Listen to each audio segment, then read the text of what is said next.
11장 28절에서 32절은 이스라엘의 구원에 관하여 바울이 지금까지 앞에서 많이 그냥 이야기하는 게 아니고 증명을 했어요. 이스라엘은 잃어버린 자가 아니고 반드시 구원받는다는 것을 그동안에 있었던 일들과 하나님의 약속을 가지고 증명을 해왔어요. 그렇죠? 기억나시죠? 앞으로 야곱 이야기도 있고 남은 자 엘리야 시대 이야기도 있고 증명을 해온 거예요. 그 증명한 결론을 지금 제시한 겁니다. 28절부터 32절까지는 사실상 증명은 다 끝났어요. 증명은 다 끝났고 지금까지 증명한 것을 요약 결론을 내리면서 추가로 우리에게 구해야 될 것을 하나 더 얹어줍니다. 그 뭐냐면 31절 이제 32절인데 30절부터 32절까지인데 다음 시간에 전하겠지만 잠깐 읽어보면 너희가 전에는 보세요. 너희로 바뀝니다. 지금까지는 이스라엘이 이랬단다라고 우리가 너희라고 우리 이방인이 잘못 알고 있는 것을 바로 잡아준다면 이제 바로 알았으니까 너희에 대해서도 이제는 한번 생각해봐라. 아시겠죠? 너희가 전에는 하나님께 순종하지 아니하더니 이스라엘이 순종하지 아니하므로 이제 긍휼을 입었는지라 이와 같이 이 사람들이 순종하지 아니하니 이는 너희에게 베푸시는 긍휼로 이제 그들도 긍휼을 얻게 하려 하심이라. 이제는 누가 긍휼을 얻을 차례라고요? 이스라엘이 긍휼을 얻을 차례라고. 그들이 거역함으로 너희가 긍휼을 입었지 않냐. 그런데 그거를 모르고 이스라엘을 욕하기만 하고 비난하고 그들은 끝났다고 말하기만 하지 않았더냐. 그것이 아니고 너희가 긍휼 얻기 위하여 그들이 잠시 버려졌던 것이다. 이제 이걸 알았으면 너희가 긍휼을 받았으면 이제 누가 또한 긍휼을 받기를 위해 해야 될까요? 이스라엘이 긍휼을 받기를 구해야겠죠. 바로 이것입니다. 우리에게 마땅히 부여된 사명을 더하여 일깨워줍니다. 정리하면서 32절이죠. 하나님이 모든 사람을 순종하지 아니하는 가운데 가두어두시면 모든 사람이 긍휼을 베풀려 하심이로다. 여기에 이스라엘과 이방인이 다 들어가는 겁니다. 자, 이제 이렇게 증명을 요약하며 또한 우리의 해야 할 바를 한 가지 더 추가로 가르쳐 주시는데 오늘 우리가 읽은 부분은 28절부터 29절 이스라엘의 구원에 관한 바울의 증명의 뭐라고요? 요약, 결론, 정리입니다. 자, 눈앞에서 전개되는 역사와는 이스라엘에 관하여 우리가 볼 때 눈앞에서 보이는 역사와는 다르게 보아야 한다는 겁니다. 오늘도 우리가 이 영의 이야기를 했습니다. 눈앞에서 보이는 문제하고는 다르게 보아야 할 게 있다는 것입니다. 그렇죠? 우리가 데살로니가를 읽을 때도 그랬어요. 사단이 데살로니가 교회를 방문하고자 하는 바울을 막았도다 이랬다고. 눈앞에는 사단이 직접 보이는 게 아니에요. 역사적 상황이 보이는 거예요. 근데 역사적 상황을 영적인 안목으로 해석을 한 거예요. 그리고 그게 실제 본질이에요. 본질. 그것처럼 눈앞에 보이는 이스라엘의 상황은 여전히 예수 믿는 사람을 대적하고 교회를 핍박하고 이방인들에게 같은 하나님을 나눈다. 그들의 입장에서 우리의 하나님을 이방인과 나누어 가진다라는 이런 식의 사고는 허용되지 않습니다. 이것이 유대인들이 가지고 있는 생각이고 현재 바울과 이방인들이 유대인을 볼 때 꼭 이런 모습, 이방인들의 유대인들의 이 분노한 모습밖에 보이지 않습니다. 그러나 그 겉보기로만 보면 안 되고 이거는 본질을 꿰뚫어 보지 못하는 것이고 실제 본질은 무엇이냐 하면 하나님께서 그들을 향한 구원 계획을 갖고 계시는데 그 구원의 섭리에 있어서 섭리는요 시간 안에서 역사하는 거거든요. 영원한 하나님의 계획이 시간 안에서 차근차근 진행이 된다고요. 그 진행의 마지막은 이스라엘의 구원이란 말이죠. 마지막. 이렇게 보는데 현재 이스라엘이 보이고 있는 모습은 대적하고 교회를 핍박하는 모습이잖아요. 그러면 이들을 어떻게 봐야 된다고요? 끝났다라고 보면 된다고요? 안 된다고요? 안 된다고요. 끝났다라고 보면 안 된다는 겁니다. 그것을 어떻게 바울이 해석해 주고 있냐면 보세요. 지금은 완전히 끝난 것처럼 보이고 교회를 핍박하는 자처럼 보이고 이게 계속 갈 것 같은데 끝내는 하나님의 구원 섭리에 있어서 반드시 조상들의 약속하신 게 있기 때문에 반드시 구원한다. 그렇죠? 요거를 한꺼번에 보여줄 수 있는 우리의 지금 현재 보이는 것하고 미래에 있을 하나님의 약속의 성취를 한꺼번에 정리하여 보여주는 말씀이 바로 오늘 28절이라는 말씀입니다. 보세요. 복음으로 하면 그들이 너희로 말미암아 원수된 자요. 이게 중요합니다. 겉보기로는요 그냥 원수인 자요 이렇게 돼야 돼요. 원수 되다는 것은 수동형입니다. 누군가가 원수로 되게 만들었다는 뜻입니다. 자, 이게 그러니까 본질입니다. 다시요. 겉보기로는 현재 원수로 행하고 있어요. 그렇죠? 복음을 믿는 이방인들에게 원수로 행하고 있지요. 원수로 행하고 있는 겉보기를 그대로 해석해버리면 유대인은 교회의 원수지, 그리스도의 원수지, 복음의 원수지, 끝! 이렇게 해석과 판단이 끝나버려요. 그런데요, 나중에 최종의 구원을 생각하면 그러나 하나님께서 이들이 나중에 구원받게 하신다. 그 추가로 하나가 덧붙여졌을 뿐이에요. 여기까지 보는 사람은 하나님의 약속의 장래를 내다볼 줄 아는 사람이죠. 그런데 이것이 다가 아니라 이 말입니다. 무슨 말이냐면 원수인 이스라엘의 정체성도 어떻게 된 거라고요? 받은 거라고요. 이래야 이게 연결된다고요. 네네. 오케이. 예, 좋습니다. 예. 설마 집사님만 네 한 건 아니죠? 그렇죠. 예. 저도 오후가 되니까 약간 제가 오전에 고백했죠. 말을 그렇게 잘하는 사람은 못 된다고. 이 기교가 좀 훌륭해야 되는데 그게 잘 안 돼서. 그래서 죄송하지만 진짜 한 번만 더 말씀드릴게요. 자, 이스라엘에 관하여 우리는 겉보기만 판단하면 안 됩니다. 현재 보이는 현상은, 역사적 상황은 이스라엘은 복음과 복음을 믿는 사람들에게 원수예요. 원수. 그래서 이것을만 해석을 딱 끝내버리고 판단을 내려버리면 이스라엘은 복음의 원수 끝. 이제부터 영원히. 이렇게 되는 거예요. 그런데 하나님의 약속을 보니까 이스라엘이 구원받는데요. 구원받는다는 거예요. 그래서 어떻게 해요? 지금은 원수지만 장래에는 그들이 다 구원받아. 여기까지 볼 수 있는 게 바로 복음적 섭리 관점이에요. 그래서 우리가 보는 거예요. 자, 그런데 이렇게 볼 수 있는 것보다 이제 더 깊이 본질을 보려면 어떻게 하냐면 그들이 마지막에 구원받죠. 그들이 마지막에 구원받으면 중간에 뭐가 된다고요? 이방인에게 복음이 전된다 그랬죠. 그래서 이방인에게 복음이 증거되기 위하여 이스라엘이 지금 원수 노릇하는 것은 순전히 이스라엘의 자동적이고 능동적인 행위가 아니고 하나님이 원수가 되게 하였다는 거예요. 여기까지 봐야 겉으로 보이는 역사적 상황 이면에 있는 가장 깊은 하나님의 지혜를 통해서 보는 거예요. 그러니까 33절 깊도다 하나님의 지혜와 지식의 풍성함이요 그의 판단을 헤아리지 못할 것이며 그 얘기는 찾지 못할 것이로다는 찬송이 나오는 거예요. 지금 현재 이스라엘의 겉보이는 원수 노릇하고 있는데 이것조차도 수동형이라는 거예요. 하나님이 원수가 되게 했다는 거예요. 되게. 이게 놀라운 비밀이에요. 이게 지혜예요. 하나님의 비밀. 지혜. 그러니까 하나님이 원수가 되게 했다는 것은 목적이 있고 뜻이 있는 것이니 그 목적과 뜻이 뭐냐면 보는데 32절 모든 사람을 순종하지 아니하는데 가운데 두시면 옛날에 이방인이 불순종했고 이스라엘이 불순종했어. 이스라엘과 이방인이 다 어떻게 해요? 긍휼을 입게 하려고 그 하나님의 구원 계획 안에 이스라엘을 원수 되게 하는 일이 들어있었다는 얘기입니다. 할렐루야. 바로 요 비밀입니다. 그러므로 우리가 이스라엘이 각자가 자기의 자의에 따른 죄가 있지만 우리는 지금 민족적 이스라엘을 보고 있습니다. 민족적 단위로서의 이스라엘은 하나님께서 우리 같은 극동에 살고 있는 우리조차도 우상 숭배하는 우상의 뿌리를 받고 있는 우리조차도 죄에서 건져내고 살려주시려고 이스라엘을 원수된 자로 복음에 관하여는 원수된 자로 만들었다는 겁니다.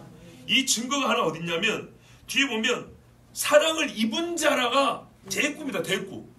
서로 이렇게 딱 맞춘다고요. 사랑을 입은 것도 수동이지요. 똑같이 수동입니다. 이 문법의 그 구조가 똑같아요. 보세요. 택하심으로 하면, 앞에는 복음으로 하면, 그들이 이스라엘을 말합니다. 너희로 말미암아 원수 된 자요 조상들로 말미암아 사랑을 입은 자라. 원수 된 것과 사랑을 입은 것 수동형입니다. 근데 중간에 목적이 있죠. 목적과 수단이 있죠. 뭐가 있습니까? 너희로 말미암아. 이 말은 너희를 위하여 그런 뜻입니다. 너희 때문에. 그러니까 하나님께서 복음에 관하여는, 복음이라는 주제에 관하여는 너희만 아니었으면 이스라엘이 하나님 앞에 원수된 자로 그렇게 여겨질 필요가 없었는데, 너희 때문에, 복음 문제에 있어서는 너희 때문에, 그게 뭐예요? 너희를 구원하려고 하나님이 그들을 원수로 간주해버렸다는 얘기입니다. 그러지 않았으면 우리 구원 못 받아요. 자, 이것이 지금까지 우리가 들어온 말씀의 요약 정리 맞습니까? 아멘. 그렇죠. 이게 맞아야 되는 거예요. 안 맞으면 이 해석이 틀린 거예요. 자, 두 번째. 그러면 우리가 이스라엘을 원수로 여기면 돼요? 안 돼요? 안 됩니다. 그래서 제가 아까 30절 이하를 읽어드렸어요. 우리의 삶은, 자, 그러니까 원수로 된 자들을 가지고 원수를 사랑하라 그랬건만, 아무리 그래도 그렇지 이스라엘을 개인적으로 뭐 우리 그 원수진 거 없잖아요. 그들로 말미암아 우리가 구원을 받았는데 절대로 그들 원수처럼 되면 안 됩니다. 그런데 우리 교회 역사는 어떻게 했냐 말이죠. 이 말씀을 제대로 우리가 알지 못했기 때문에 9장부터 11장은 로마서 전체 중에 가장 해석을 바로 하지 않고 등한히 여겼던 부분이기 때문에 우리가 이스라엘에 대해서 원수로 여겨왔던 게 사실입니다. 자, 택하심으로 하면 이스라엘의 권에 말할 때 동시에 함께 말해야 될 게 있어요. 항상. 그래 균형이 있어요. 복음으로 하면 원수된 자인데 하나님의 사랑을 입은 자다. 그것도 역시 사실입니다. 두 가지가 동시적 사실입니다. 시간적으로 시차가 있어서 한때는 원수였고 한때는 사랑인 게 아니라 원수로 여겨지면서 사랑을 입은 겁니다. 이게 이스라엘 정체입니다. 그러니까 지금도 봐보세요. 그들이 아직 민족적 단위로 회개하고 돌아오지 않았는데 6.1 전쟁 어떻게 이겼습니까? 70년 전에 나라를 어떻게 다시 세웠습니까? 이걸 해석하는데도, 이스라엘의 2000년 역사를 해석하는데도 오늘 말씀은 정말 귀한 통찰을 주고 있고요. 이스라엘 역사를 해석할 수 있는 키가 되는 겁니다. 이들은 복음으로 말미암아 분명히 원수된 자였으나 하나님의 택하심은 한번 택하면 영원히 변하지 않죠. 그 택하심 안에는 항상 뭐가 되냐면 하나님의 사랑이 함께 포함이 되어 있어요. 근데 이게 조상들로 말미암아니까 현재 이스라엘이 잘해서가 아니고요. 지금 우리는 개인의 민족 단위로 보는 겁니다. 이스라엘의 조상, 우리가 말하는 족자입니다. 이스라엘의 조상은 어디로 간다고요? 노아입니까? 아닙니다. 노아는 함과 셈과 야베스의 조상입니다. 홍수 이후 전 인류의 조상입니다. 그러나 이스라엘을 말할 때는 이스라엘의 조상은 아브라함부터입니다. 아브라함과 이삭과 야곱입니다. 왜입니까? 아브라함의 하나님이 말씀하신 네가 복에 그러야 될 것이고 이 땅을 너희 후손에 줄 것이고, 그렇죠. 그렇기 때문에 이스라엘이라 부르는 자들의 조상은 아브라함, 이삭, 야곱 그리고 요셉 이렇게 내려갑니다. 장자권 요셉이 갔기 때문에 메시아의 기본은 유다로 갔고. 자, 그러면 하나님이 아브라함과 이삭과 야곱에게 주신 약속으로 말미암아, 복음 말씀대로면 그들을 택하셨음으로 말미암아 이것이 소멸되거나 약화되지 않기 때문에, 아브라함과 이삭과 야곱을 택했다는 것은 여러분 각 개인을 택했다는 것이 아니고 그들의 허리에서 날 이스라엘 언약 백성을 택했다고 말입니다. 이 택한 것은 절대로 없어지지 않습니다. 이 택했다는 사실은 절대로 변하지 않습니다. 하나님은 영원토록 변하지 않습니다. 그렇기 때문에 이스라엘은 죄 가운데서도 하나님의 항상 긍휼을 받았던 겁니다. 자, 이스라엘 역사를 보세요. 예레미야가 말합니다. 너희는 하나님을 버렸다 그러면서도 뭐라 그래요? 하나님이 너희를 사랑한다 그러죠. 항상 그래서 이 두 말씀이 함께 나오는 겁니다. 지금까지 잘 역사하고 있어요. 이것은 족장들의 개인사에도 나타납니다. 아브라함을 하나님이 택했죠. 그런데 아브라함이 처음부터 잘했습니까? 가나안 땅으로 가라니까 하란에 머물러가지고 여기 머물겠다 그랬어요. 아니다, 가라고 끝까지 가라 해서 가나안 땅으로 보냈어요. 애굽으로 가지 말았더니 먹을 거 없다고 어디 가요? 애굽으로 내려갔죠. 그래서 뭐 했어요? 자기 부인 팔아먹었어요. 참 안타깝다. 그 짓을 안 했으면 하갈이 안 온 거예요. 하갈이 그때 애굽에서 애굽 왕이 뭐죠? 딸려 보낸 거예요. 제발 우리 좀 떠나 달라고. 그때 재물 주고 종 주고 할 때 하갈이 따라나온 거예요. 이게 그 누굽니까? 나오미 있죠. 룻기에 나오는 나오미 집하고 똑같은 거예요. 곡식이 없다고 모압에 갈 게 아니란 말이에요. 약수 있다 머물래. 그렇게 연약한 자가 누구예요? 아브라함이에요. 그러나 하나님이 아브라함을 택한 사실이 변했습니까? 안 변했습니까? 안 변했어요. 나이 99세가 될 때까지 하갈을 취해서 이스마엘을 낳았어요. 그럼에도 불구하고 하나님이 이삭을 줬습니까? 안 줬습니까? 줬지요. 이삭은요, 하나님이 뱃속에 있을 때부터 태중에 두 민족이 있다. 큰 자가 작은 자를 섬긴다. 분명히 말씀했죠. 아니, 자기 아버지가 어떤 사람이요? 자기 아버지가 지금 살아계신다니까. 지금 아브라함은 야곱이 15살 먹을 때까지 살았어요. 믿음의 조상 아브라함이 살아있는데도 불구하고 세상에 어쨌어요? 이삭이 낳은 두 아들 중에 에서를 택했어요. 하나님 분명히 야곱을 택하는데 분명히 아브라함은 야곱 축복했을 거예요. 평상시에 할아버지와 같이 살았으니까. 그런데 이 이삭은 중간에 끼어가지고 자기 인간의 욕정에 따라서 나는 에서야, 나는 에서야, 죽어도 에서야, 하나님이 눈을 싹 어둡게 버리죠. 그래도 에서야. 여러분, 이삭이 자기 목숨을 함께 내놓았던 사람입니다. 그런데 말년 어떻게 해요? 영적으로 이렇게 둔감해졌습니다. 그렇다고 해서 하나님이 이삭을 믿음의 족장에서 버렸습니까? 안 버렸다는 얘기예요. 야곱은 어떻습니까? 뭐 이 인간은 할 이야기가 없어요. 아니, 말 안 해도 돼. 뭐 워낙에 그냥 정말 찬란한 인생을 사신 분이기 때문에 이런 분을 어떻게 했다고요? 하나님이 택했어요. 그래가지고 야복강에서 사람이 찾아주셨다니까요. 이 개인사의 확장형이 이스라엘 역사예요. 하나님이 이렇게 택한 자들을 버리시냐? 절대로 안 버려요.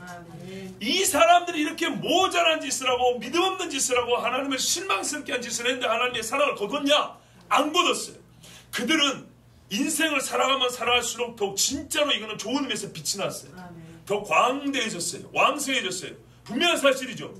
그때 인간을 하나님께서 그렇게 멋지게 만드신 데는 그들의 육을 연단해야 되는 연단의 필요성이 있었기 때문에 그들은 자기 죄로 말미암아 자기 허물로 말미암아 고난을 겪긴 했어요. 그러나 그 고난을 겪어서 그들이 영화로운 사람이 된 것은 하나님이 그들을 버리지 않았기 때문이지. 아멘. 개인 훈련과 수련을 잘해갖고 된 건 절대 아닙니다. 아멘. 그렇다면 보세요. 그들이 하나님 앞에 때로는 원수 노릇했어요. 나는 에서입니다 할 때 이게 원수지 뭐예요? 그렇죠? 아니, 때가 되면 하나님이 해줄 건데 이삭은 자기 아버지를 속였어요. 자기 아비가 누군데? 하나님의 백성에게서 말이죠, 아비를 속인다는 것은 하나님을 대지하는 자하고 다를 바가 없어요. 그렇죠? 이스라엘 12족장까지 한번 내려가 볼까요? 족장 중에 르우벤은 뭐한 놈입니까? 자기 작은 어머니를 통관한 놈입니다. 여러분, 오늘날의 심정으로도 말해요. 이런 놈 어떻게 해야 돼요? 때려 죽여야 됩니다. 진짜 때려 죽여야 됩니다. 동의하십니까? 동의를 안 하시네요. 율법에 부모를 저주하거나 부모에게 폭력을 행한 놈들은 때려 죽여버리라고 했어요. 실제로 성경에 나와요. 근데 루벤이 한 짓을 생각해 보세요. 하나님께서 그러나 이 12족장을 세우기로 택하셨기 때문에 그를 살려주신 겁니다.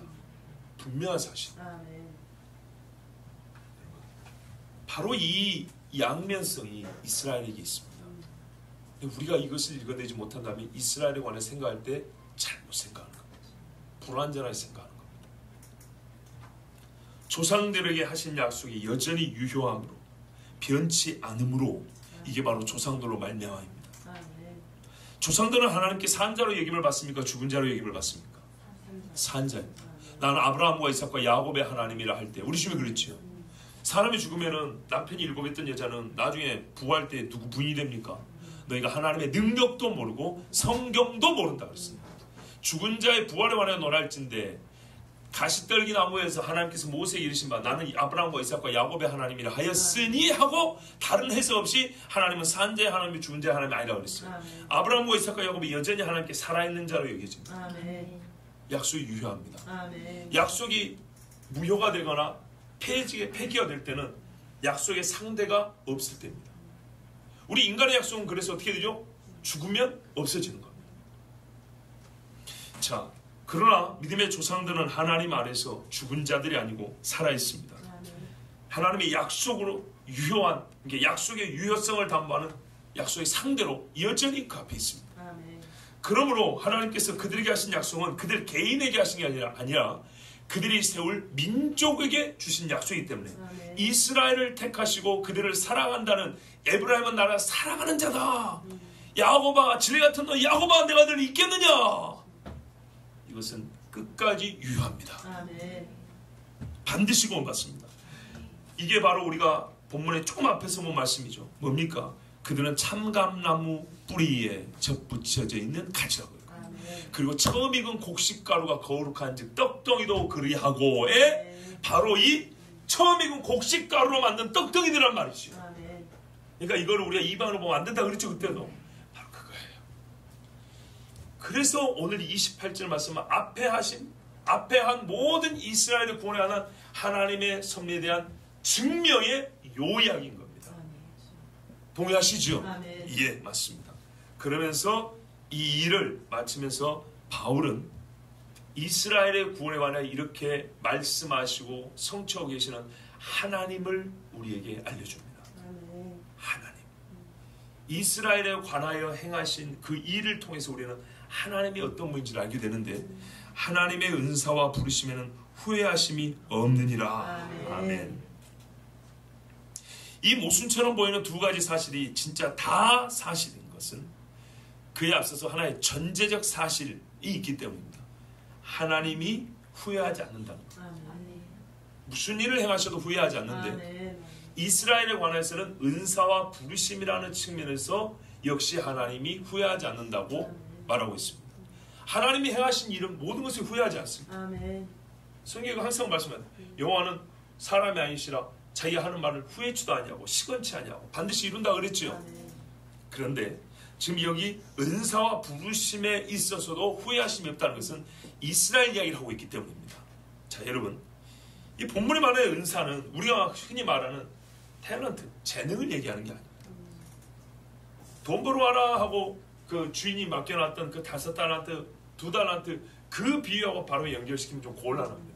여기 은사 또는 이스라엘의 그 민족적 독특성을 얘기하는 것도 아닙니다. 언약과 관계된 이야기입니다.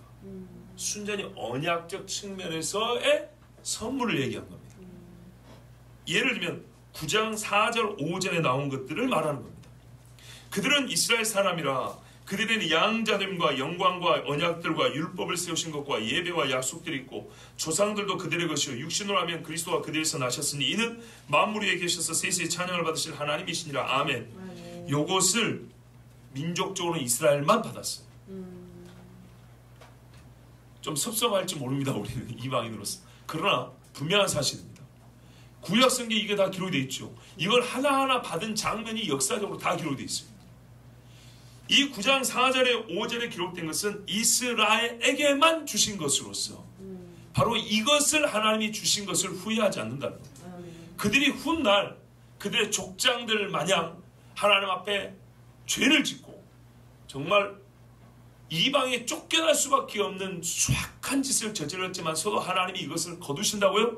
안 거두고 이걸 준 것을 아이고 그럴 줄 알았으면 저기 한국 사람들한테 줄 걸 그러신다고요? 아니요. 절대로 그래 안 합니다. 그리고 이 주신 걸 뺏어요? 안 뺏어요? 안 뺏어요. 그래서 그리스도가 어디로 오십니까? 경기도 과천이 아니고 어디로 오신다고요? 예루살렘 감람산 오신다. 그의 발이 감람산에 서실 것이고 어디서 다스려요? 그렇죠. 미국 백악관에 다스리는 거 아닙니다. 그렇죠. 예루살렘에서 다스리는 겁니다. 부르심 이미 조상들을 부르시려고 우리가 다 알고 있는 것입니다. 택하심, 부르심, 선택 같은 말입니다. 하나님께서 조상들을 부르실 때 그 부르심에도 후회가 없었습니다. 아까 말씀드린 대로 아브라함이 믿음이 연약해진다고 해서 하나님이 내가 너를 괜히 불렀다 하지 않았습니다. 시간을 기다려주고 다시 부르러왔습니다. 그렇죠. 75세 때, 99세 때 다시 불러줍니다. 야곱도 그러지 않습니까? 그가 뭡니까? 바다로 도망갈 때, 다시 돌아올 때 그렇게 부르셨죠.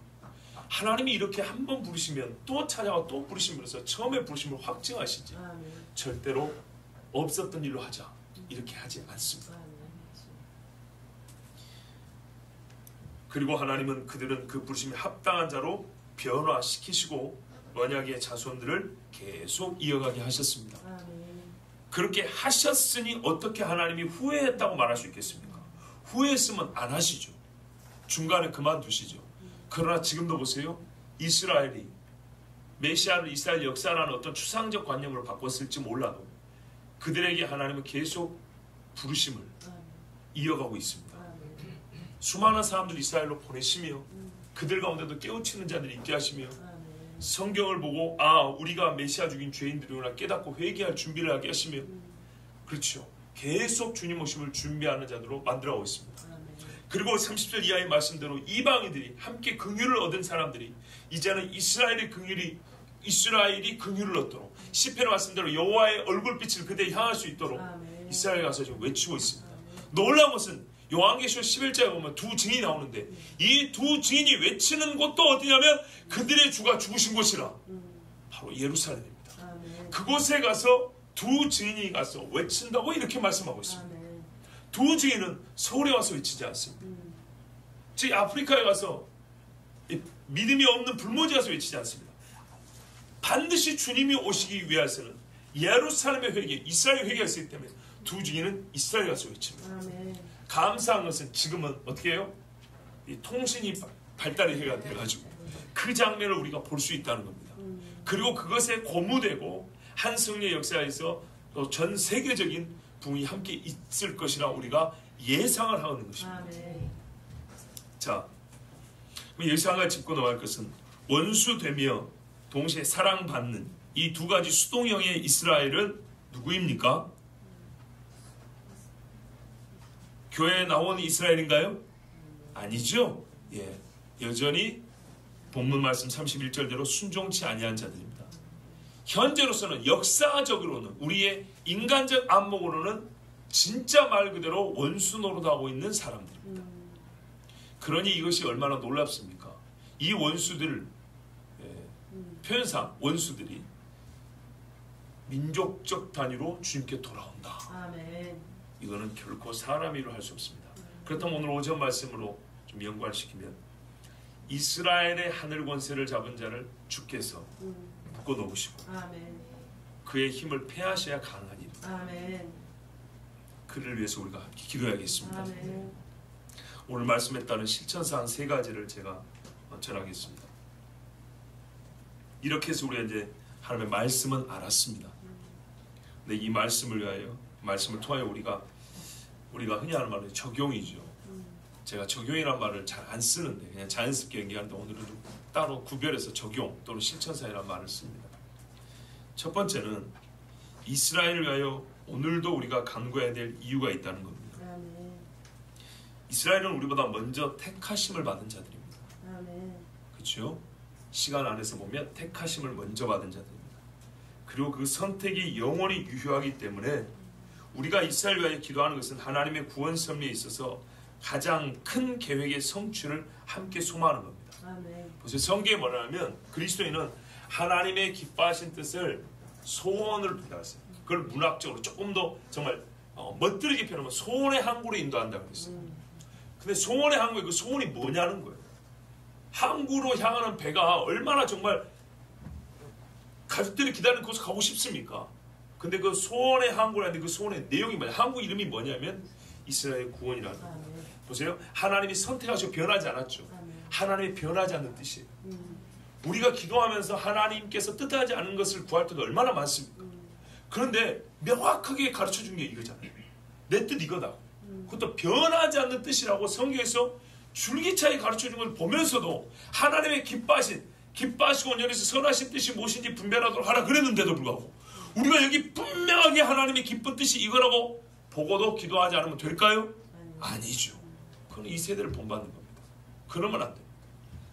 명확하게 하나님의 뜻이 이렇게 바울을 통해서 깊게 넓게 높게 가르쳐졌으므로 우리는 하나님의 이 영원한 계획을 위하여 함께 기도해야 됩니다. 두 번째는 개인에게 적용할 때 주의점이 있습니다.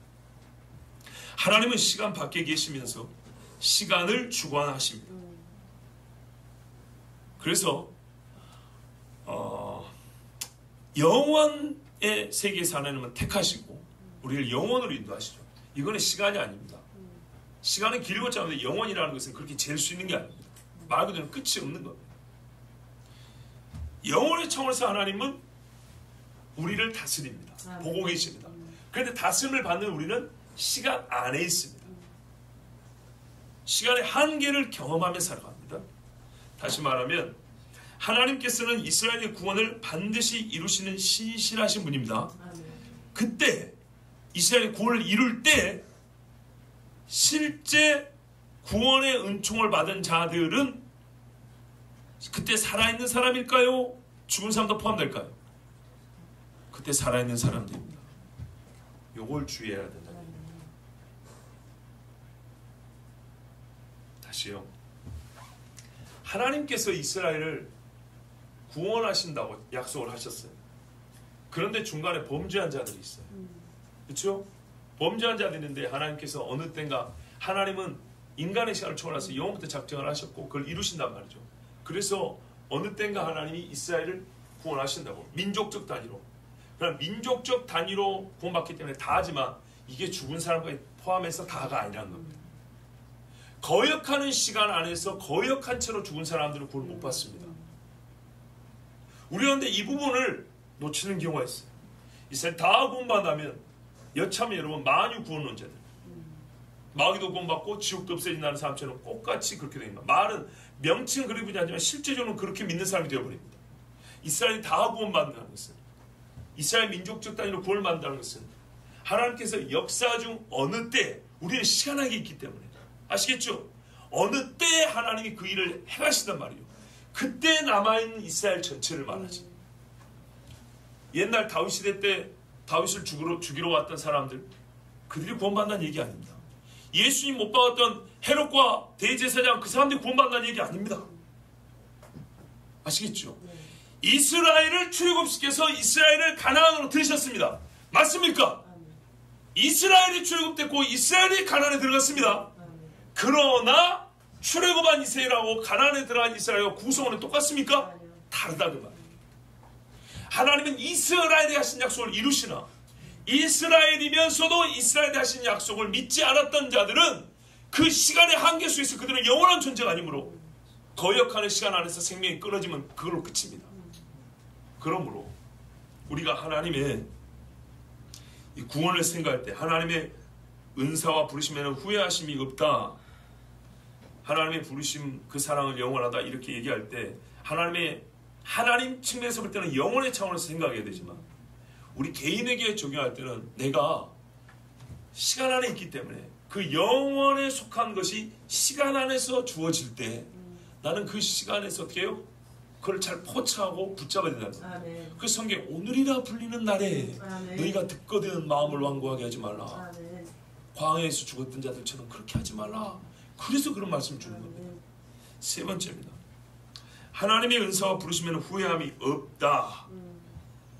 이 일을 우리가 사용하는 실제 생활에서 적용점인데 보통 성도들 간에 교회에서 직분과 사역을 맡기고 또는 봉사를 하게 한 후에 시간이 좀 지나다 보면 낙심하는 경우가 있어요. 나태해지는 경우가 있고 좀 쉴 수 있을 때도 있어요. 그때 격려하며 위로하고 할 때 우리가 이 말씀 잘 인용하죠. 하나님의 은사와 부르시면 후회하심이 없다. 이거 개인적으로 많이 인용했죠? 네. 그렇습니다. 이제 보면 알지만 맥락적으로는 맞다기 보기 어렵죠. 그렇죠. 맥락적으로는 그게 맞지는 않아요. 그렇지만 하나님께서 이스라엘 민족이 수천 년 동안 거역했음에도 불구하고 그들에게 주신 은사와 부르심이 패하지 않았다면, 후회하지 않는다면, 그 거대한 집단에게도 후회하지 않았다면 한 개인에게도 하나님께서 주신 은사와 부르심이 후회함이 없다는 것은 사실 당연한 겁니다. 맞는 겁니다. 그래서 우리가 평상시 사용하고 인용하는 방식도 가능합니다. 성경에 보면 그 욥의 친구가 하도 욥이 잘난 척하니까 그래 네 처음은 미약해도 나중은 힘이 창대할 거다. 이 조롱하듯이 한 말인데 우리는 그 조롱하는 문맥을 모르고 그냥 말만 좋아가지고 기업식 때 이렇게 이만큼 큰 현판같이 이렇게 붙여주고 막 그러잖아요. 그런데도 순수하게 그 말씀을 받아들인 자들은 또 그 말씀도 이루어집니다. 야, 너 성경을 그따구로 보자 이렇게 하지 않아요. 하나님이 우리의 연약함과 순수함을 보시기 때문에 그렇게 하십니다. 자, 그렇기 때문에 우리가 여기서 하나님의 은사와 부르심 후회함이 없다는 것을 개인적인 직분과 사명에 있어서 적용하는 것은 사실 문제가 없습니다. 괜찮습니다. 다만 조건이 있습니다. 그렇게 인용하고 적용할 때 조건이 하나인데 그게 뭐냐면 하나님이 이스라엘 주신 은사와 부르심에 후회함이 없다고 할 때 아까 뭐라 그러냐면 택하심을 하면 조상들로 말미암아 사랑을 입은 자라고 그랬어요. 택하심이 있어야 됩니다. 아멘. 택하심이 확인되지 않았는데 은사와 직분과 사명과 봉사를 다 맡긴 다음에 이분이 본래 믿음이 연약해서 없어서 이렇게 흔들리고 있어요. 그때 가가지고 하나님의 은사와 부르시면 후회하심이 없어 이러면 안 된다는 얘기입니다. 무슨 말씀인지 아시겠죠? 그래서 성경이 뭐라 합니까? 이렇게 이 말을 가지고 격려를 하고 싶으면 성경의 직분자를 세울 때 기록이 나와 있잖아요. 믿음 있는 가 시험하고 보고 세우라고 그랬죠. 그렇죠. 분명히 그렇게 되어 있습니다. 그리하고 세웠을 때에 이 사람이 직분을 감당하면서 시리에 빠진다거나 좀 낙심한다거나 그러면 이 말씀으로 위로가 돼요. 집사님 좀 힘드시죠? 그러나 하나님이 주신 은사와 부르시면 후회하심이 없습니다. 하나님은 반드시 집사님 쪽에서 영광 받으십니다. 일을 할 수 있습니다. 이런 말하는 뭐라고 된다고요? 택하심이 확인돼야 됩니다. 믿음이 확인이 돼야 됩니다. 아시겠죠? 이게 전제입니다. 전제. 이스라엘에게 조상들이 없었다면 하나님의 은사와 부르심은 주어지지도 않았고 이것으로 하나님의 신실함을 인하여 너희가 구원받을 거라는 말도 할 수가 없는 거예요. 개인에게 지금도 불가능합니다. 29절 우리 개인이 현실에서 인용하고자 할 때는 반드시 구원의 증거와 소명의 증표가 있어야 합니다. 목사인 제가 사역하면서도 저도 엘리야도 그랬는데 그러니까 마음대로 하겠다는 게 아니고 저 역시도 정말 호렙산 그 굴 속으로 숨고 싶을 때 있을 거 아닙니까? 로뎀나무 밑에서 그냥 아이고 하나님 여기서 그러고 싶을 때 있을 거 아닙니까? 그때 하나님이 오고 천사를 보라고 툭 치면서 야 빵 먹어라 물 마셔라 가라 그러잖아요.